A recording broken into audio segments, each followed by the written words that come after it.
morning. Welcome to CATEX TV. My name is Frank Fortunato. Today is Thursday, October 20th, 2016. If you want to follow us on Twitter, please go to CATEX TV. The Cleveland Indians will go to the World Series. A baseball team which has had years of hard luck defeated the Toronto Blue Jays last night to earn their place in the Fall Classic. Meanwhile, in news pertaining to our industry, Berkshire Hathaway subsidiary Gen Re is likely to receive approval to establish an onshore operation in India, which should be up and running by next spring. This is according to CNBC. The TV is reporting that Gen Re is set to receive, quote, first level approval status to set up a branch in India by the end of the month with $15 million of capital, with the second level of approval expected in March of next year. If the approval comes through, Gen Re will follow Munich Re, Swiss Re, SCOR, and Hanover in securing permission from India to operate onshore. Ajit Jain, who now oversees Gen Re, has set his sights on increasing the underwriting leverage of the company to work the firm's balance sheet harder and to boost absolute profits. So this is a very interesting move. The CEO of Gen Re, Kara Weigel, and Ajit Jain are making a move into the Indian market, which has historically been relatively difficult. However, government reform of late indicates that it might be easier to conduct business there. Typhoon Haima became the second typhoon to hit the Philippines in less than a week. Two provinces, Cagayan and Isabela, were placed under a rare signal number 5 warning as the storm approached, with the storm believed to be equivalent of a Category 4 hurricane. A Signal 5 warning means even low-risk structures are expected to suffer very heavy damage.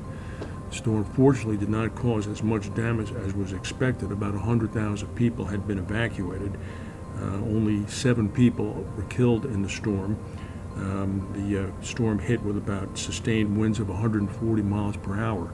It is now blown out to sea, where it's expected to intensify over the South China Sea and begin to head toward China and Vietnam again. Both areas of which Vietnam in particular are suffering from the effects of prior typhoons with intensive flooding. A powerful explosion rocked an Oregon neighborhood in Portland yesterday morning, injuring 8 people, but it could have been far worse had authorities not evacuated the area. The blast occurred at about 9:38 a.m. Pacific time yesterday after reports of the strong smell of gas. The blast was caused by damage to a natural gas line at a building west of downtown Portland. Britain is sending the Royal Navy to monitor a Russian aircraft carrier group and other Russian Navy ships as they sail through the North Sea and into the English Channel.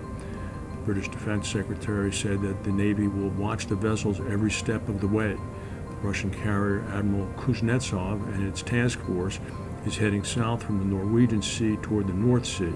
The Royal Navy regularly shadow ships, especially those in the English Channel, which is essentially considered Britain's backyard. Yahoo yesterday asked the U.S. Director of National Intelligence, James Clapper, to declassify a surveillance order the company received so it can respond to press inquiries that it set up a special program last year to scan all Yahoo email users' incoming messages. It was reported on October 4th that Yahoo had secretly installed custom software to search all its incoming emails for all of its customers to isolate those containing specific data matching a digital file provided by the American government. Yahoo asked the government to confirm the existence of the government order, to declassify all or part of it, and to make a sufficiently detailed public and contextual comment to clarify the alleged facts and circumstances. Yahoo had claimed when the reports came out on October 4th that the reports were misleading.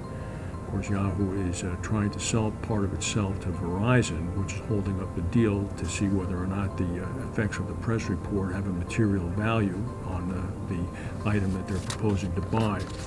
Yahoo is determined to ensure that the facts are released by the government insofar as what the government ordered them to do and exactly what data was provided to the government.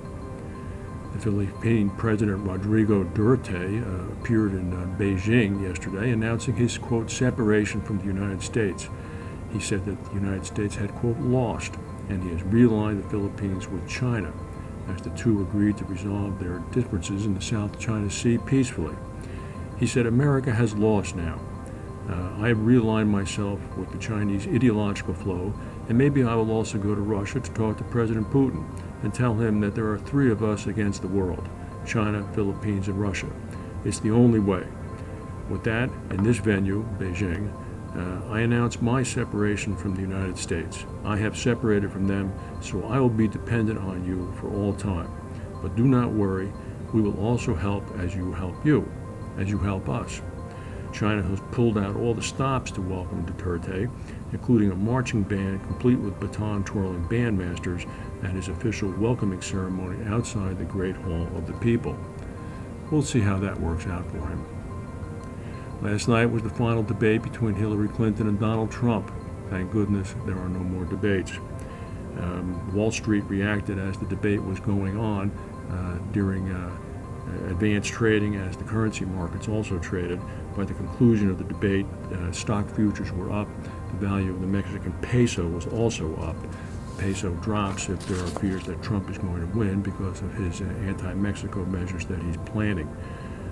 The peso reversed losses to trade at about 1/3% higher against the dollar after the end of the debate. Stock index futures also developed slight gains during the course of the debate. So Wall Street apparently is taking a bit of a sigh of relief that there were no slips by Mrs. Clinton, who, by all reports, seems to have a comfortable lead. We still have 18 days to go.